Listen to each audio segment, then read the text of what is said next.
I missed my final exam because I attended an insane party instead. My parents absolutely went off on me and refused to give me money for another year of college, so I resorted to extreme measures to get it. I was attending an insane party where the first thing I saw upon walking in was a midget dancing on a pole. The host, a good friend of mine, came to me with a bottle of purple liquid and poured me a drink. I started sipping, and he pulled out a bag of mushrooms, then asked if I wanted to go to the shed so we could trip out. I of course said yes, and this is where things went wrong. I had way more than intended and started having an anxiety attack in the shed. I collapsed, and someone started performing chest compressions, and that's when the strangest thing happened. I suddenly realized I was the master of my universe, and I could just choose not to have this attack. Somehow, I became totally calm and stood up. I realized that nothing means anything anyway, and remembered the dancer. I walked out of the shed planning to challenge her to a pole dance-off, but just as I reached the back door, I tripped over a broken plank of wood and face planted into the wall. I passed out for the night, and when I woke up still on the ground, I realized my monumental mistake. Today was the day of my final exam. It was currently 9:30 a.m., and the exam started at 9. I instantly panicked. My heart leaped to my throat, and I jumped up so fast that I knocked over the lamp on the ground beside me, and it crashed to the floor, shattering into a million pieces. But I didn't care. I had bigger problems. As I stood up and zipped up my jeans,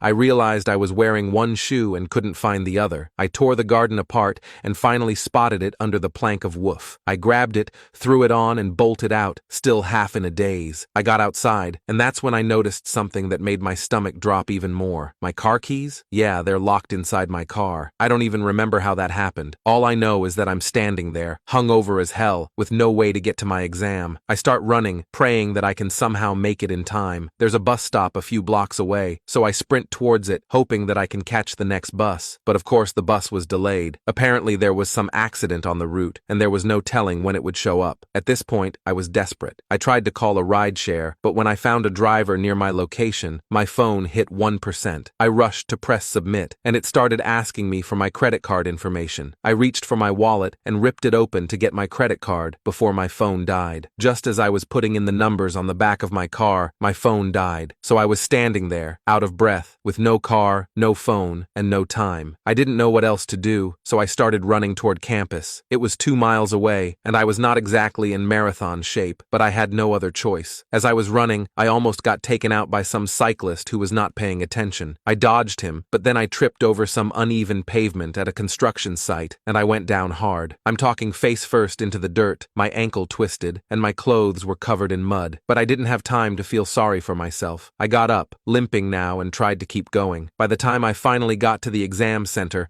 I was a mess. I'm drenched in sweat. Dirt was smeared all over me, and my ankle felt like it was on fire, but I made it. I rushed up to the door, only to be stopped by the security guard. He told me I was late and looked at me up and down. I pleaded to be let in, and he looked at the mud that I tracked in the hall, and then looked at me. I told him that I had overslept, and there was an accident, and I continued rambling, trying to make him understand, but it was over before it started. He told me that I missed the cutoff, and there was no way that he could let me in. He didn't budge. Eventually, he told me to leave, and I was too defeated to argue anymore. I didn't even remember the walk home. I was too stunned to process what had just happened. All I could think about was how badly I'd messed up. My heart pounded in my chest, not from the walk, but from the thoughts of what my parents would say, knowing that I had failed my last final. How could I explain that I missed my final exam because of Jared's party? My dad had always warned me about Jared, saying he was a bad influence, and that I needed to focus on my studies. And now, here I was, living up to every fear they'd ever had about me. I could already picture the disappointment in their eyes, and hear the anger in my dad's voice as he told me how I'd thrown away my future for one stupid night. I should have stayed home and studied like I was supposed to, but no, I had to be the life of the party, and prove I could hang with Jared and his friends. Each step home felt like it was taking me closer to my own execution. The anxiety clawed at my insides. My stomach churned, and my chest tightened. I couldn't afford to fail this class. I needed to pass to graduate this year. The next week, I went outside to check my dorm mail, and there was a letter waiting for me. It was from my college, informing me that I'd failed the year. I hadn't done well enough on my other exams to make up for the one I missed, and now I had to retake all my classes. Just like that, everything I'd worked for was gone. I called my parents, hoping they'd at least be supportive, but that was a mistake. They were furious. They accused me of being irresponsible and said that I was wasting my time partying instead of studying. studying. My dad said something about how he'd warned me not to mess around, and my mom just kept asking me how I could be so stupid. They refused to help me financially, saying I needed to learn from my mistakes. I should have planned better and been more responsible. I didn't even have the energy to argue. I just hung up. With no other options, I started working 2 full-time jobs over the summer to save up for the next year. One job at a fast food place, flipping burgers and dealing with rude customers all day. The other was at a warehouse, stacking boxes and loading trucks until my body ached. Those months were a blur of early mornings and late nights. I barely slept. I just dragged myself from one job to the next, trying to keep my head above water. But it wasn't easy. The warehouse job was especially brutal. There were long hours, heavy lifting,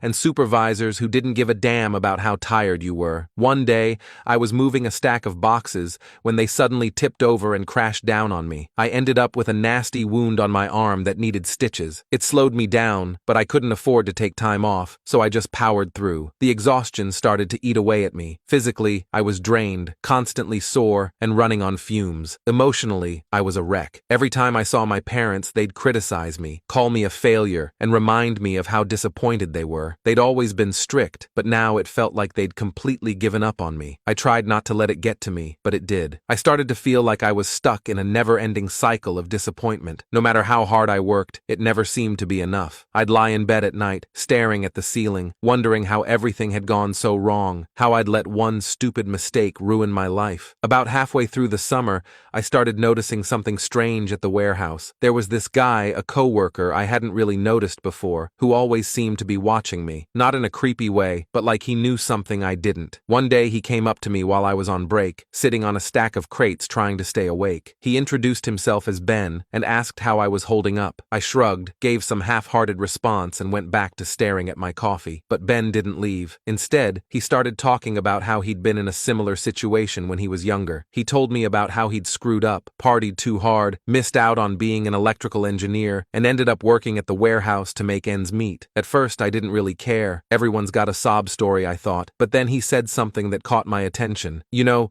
sometimes life gives you a second chance even when you don't deserve it. The trick is recognizing it when it comes. I didn't know what to make of that, but for some reason, his words stuck with me. Maybe it was because I was desperate for any kind of hope, or maybe it was just because I was so tired, but I found myself thinking about what he said long after our conversation ended. A few days later, Ben came up to me again. This time, he had a proposition. He told me he knew someone who might be able to help me out, a friend of his who worked in admissions at a different college. He said this friend could pull some strings, maybe get me into a program where I could start fresh. At first, I thought it was a joke, but Ben was serious. He said he'd seen me working my butt off, and he thought I deserved a second chance. He gave me his friend's contact information and told me to think about it. I didn't know what to do. On the one hand, it seemed too good to be true. On the other hand, what did I have to lose? I was stuck in a dead-end situation, barely scraping by with no real prospects for the future. Maybe this was the second chance Ben had been talking about. So, after a lot of back and forth, I decided to take the leap. I hit up Ben's friend, and after a few conversations, it became clear that he really could help me. He pulled some strings, made a few calls, and before I knew it, I was accepted into a new program at a different college. It wasn't a prestigious school, but it was a fresh start, and the tuition there was significantly cheaper than the original college I was at. My parents weren't exactly thrilled when I told them about it. They were skeptical, especially my dad, who thought it was another one of my get-rich-quick schemes that was destined to fail, but I didn't care. For the first time in months, I felt like I had a chance at getting my life back together. Starting over wasn't easy. I still had to work to pay for tuition, but the new program was more flexible, allowing me to take evening classes so I could keep my jobs. It was exhausting, but in a different way. This time I felt like I was working towards something rather than just surviving. And it turned out Ben's friend wasn't just some guy who worked in admissions. A few months into the program, I found out that he was actually the dean of the college. It was then that I realized